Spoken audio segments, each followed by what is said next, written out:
Hey, welcome to the Leadership Loading Podcast. I'm Jason McClaren, your host, and today my guest is Don Ford.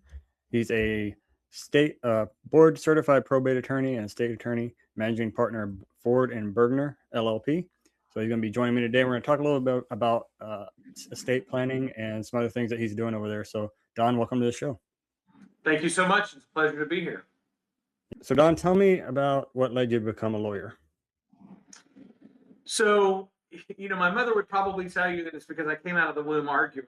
But reality is, I just am one of those people that it was just always what I gravitated to. I was fortunate to grow up with some friends and parents of friends in my neighborhood that were lawyers and judges and things, and they inspired me. But it's just what I decided in the fourth grade I was going to do, and here I am all these years later and still enjoying it. So you had friends and family that were in it, and so did they help you, like, while you're in high school, do what you need to do to get into law school? Yeah, so my best friend's dad, my best friend lived 2 streets over from me. His dad was a lawyer, and his office was not far from our houses. And so the summer after my first year in college, he said, "Why don't you come work for me just as a runner?" And so I started working for him that summer, and I worked for him every summer during college, and then I worked for him even in law school. And I have performed pretty much every job there is to perform in a law firm, from taking out the trash to making the copies to you name it, I've done it. And so I had a great time doing it, and I'd pick up nuggets of information along the way, and he was always good to share things with me. So it was fun. It was great. Yeah. I think that's beneficial when you work somewhere, like you said, you did everything in the office, right? And so I think that's beneficial. I know my full-time job, I work in healthcare, and when we have our executive program, so if you want to go and be in the C-suite, you end up doing a kind of a reverse mentorship where you go and work in all the departments and help in those departments. That way, you know what's going on, right? Because if you are going to be overseeing all these departments at some time, you want to make sure that you have a little bit of insight of what they do every day. So I think that's beneficial to people. Look, it is, and I'll give you a quick weird example of that. When I was in college, I would have to, over lunch every day, I would have to sit at the receptionist desk and answer the telephone. And all the lawyers, when they would leave to go to lunch, half of them would stop by the receptionist desk and tell me, "I'm leaving to go to lunch. I'll be back in an hour, be back in 2 hours," whatever that was. And half of them would slip out the back door, and they would never tell me they were going to lunch. And so for half, I knew what to tell their clients, and half I didn't know what to tell their clients. And it always drove me crazy that I didn't know what to tell a client when the lawyer just disappeared. And so all these years later, I just try to impress on my people all the time. Look, communicate even with the receptionist about where you're going to be or what you're doing, because she can't help the client if you haven't communicated with her. That communication piece is important. But I learned that just by sitting and answering the telephone as a 19-year-old college student in a law firm over the summer. And so you're right. There's just all sorts of things from doing it from the ground up. A lot of lessons you learn about how the whole organization works and why the different pieces are important.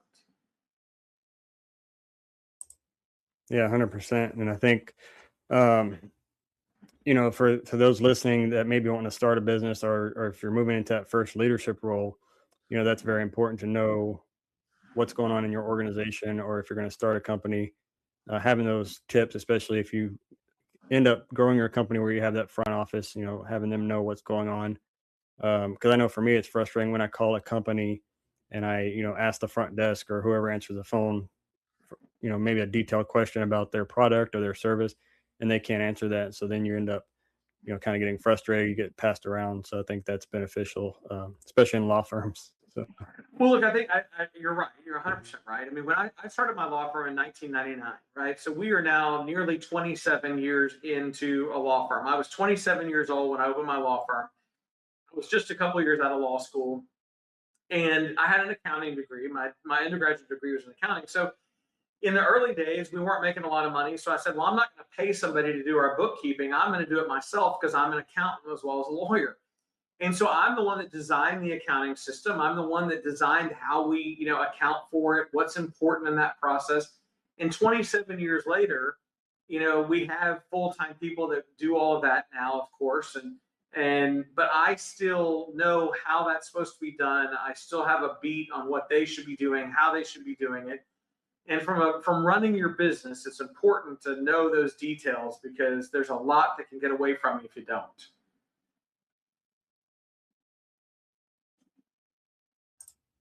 Definitely. I think that coming from the military background, you have to know the details, and being a firefighter, a former firefighter, you got to know those details on what's going on. So that kind of leads me to my next question. So you do estates and mediations and trust and that sort of thing. What do Right. people need to know? Obviously, we're on limited time, but what are some of the key things they need to know when they're looking at, getting any of those elements started for, their, uh, For the their people to take families. care of things when they're gone. Yeah, Yeah. So look, I mean, I think everybody's pretty familiar with what the concept of a will is, right? I think some people don't understand why it's important to them, but they understand what the concept is. So, the reality is we create a will or a trust to handle the disposition of assets at the point that somebody passes away, is usually what we're talking about.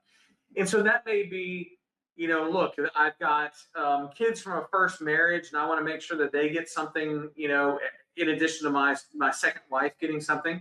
It may be that we want, happy family. Mom gets everything if dad dies, and then when mom passes away, it all goes down to the kids. It may be that we've got a special needs child, and so the special needs child can't receive that money themselves, and so we want to create a trust to put money in the trust for the special needs child so that they will have money long term to help support them after mom and dad are gone. There's a whole bunch of reasons why we may want to tackle those issues. In a lot of cases, mom and dad may have three kids, and one of the kids just doesn't get along with the other two. And so we want to make sure that we clear out, we specifically detail how is this going to get divided so that the kids don't, fight over it once mom and dad are gone. So there's a lot of good reasons to engage in that discussion. yeah. No, I mean, just only my example I have is my father passing away, and he knew he was going to pass away, and it was like nothing had been done. And me being the oldest son with two estranged siblings, both my two siblings that we have, none of us were really involved with anything that my dad did. It was such a pain. Like, Yeah. I was in South Texas at the time when he passed, and I'm driving up, and my aunt is calling me, asking me to make decisions, and I'm trying to grieve, but also answer questions while I'm driving 30 something hours. So it wasn't fun. So yeah, definitely, it's interesting to get all this stuff done before something happens, so you're not arguing about it on the back end. Well, that's exactly right. But look, I mean, think about just the medical decision-making process part of it. Even if you leave the asset part of it aside, not every doctor, not every hospital is going to accept a child's authority just naturally. Having a power of attorney in place so that the designated child, can make those decisions, that's important. So the kids aren't fighting over, no, I get to make the decision. No, I want to make the decision. So having those documents in place, boy, it really does eliminate a lot of problems. Yeah, definitely. So let's move on to your mediation. So what are some things that people would use mediations for? I mean, I kind of have a vision in my head, but I think a lot of the listeners have probably been through situations where they could use a mediator. Can you talk about Yeah, that? so look, I mean, a mediation is a process. It's a voluntary process, but it's a process where if there's a dispute between two parties, an independent third party who doesn't have a stake in it helps them to resolve the dispute, right? And so when you're thinking in the traditional legal context, you might have two separate rooms with either party and their lawyers in either room, and the mediator kind of goes back and forth between the two rooms and sees if they can find common ground to help broker a deal, to get a resolution. Now, not everybody's going to be thrilled about the outcome. Probably nobody's going to be thrilled about the outcome, because in order to agree and mediate it successfully, everybody has to give up something they don't want to give up. Everybody's going to get some, but they're going to have to give up some. And so nobody's going to be 100% satisfied. But in hindsight, they should be 100% satisfied that they resolved it and it's behind them and they didn't have to go to court or they didn't have to go to trial. So the mediation process is an important process and really can bring some closure without spending quite as much money to do so. Yeah. Okay. All right. So, Don, if you had, say you got a new associate there at the law firm or a new leader that is trying to step up and, either start a business or grow a business, what advice would you give them?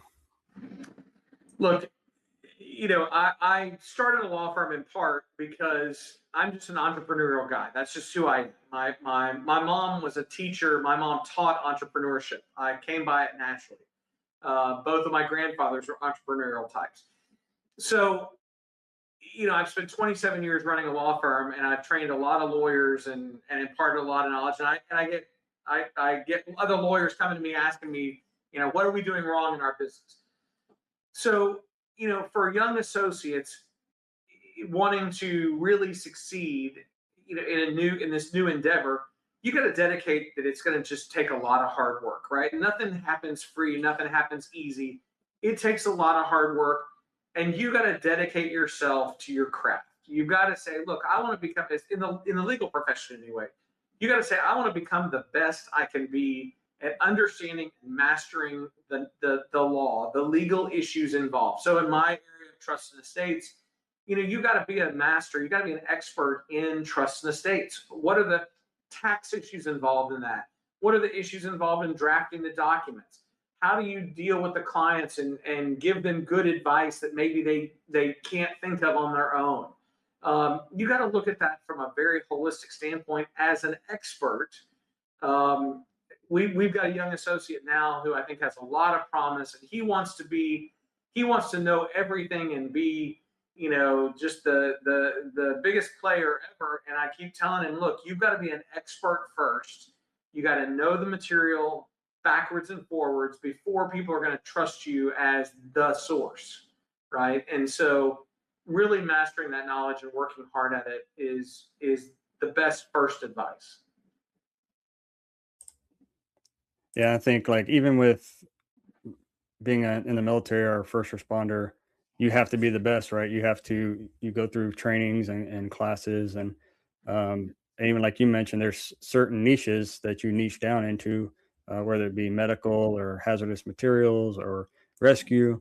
And so I think that's beneficial for anyone getting into something, making sure that you're focusing on that niche and not trying to be too broad, because otherwise then you end up becoming a jack or Jill of all trades, and then you're not able to show your worth on each little thing, just kind of like you were talking about. Yeah, and I had an employee come to me not long ago, and this particular employee said to me, "Well, I want to start doing X. I want my job to change, and I want to start doing X. It's a different job." And threw out kind of a buzzword to me. And I said, "Well, tell me what it is you want to do about X. Why is it that you want X to do X?" Because I didn't know that I thought that X really fit this particular employee's skill set.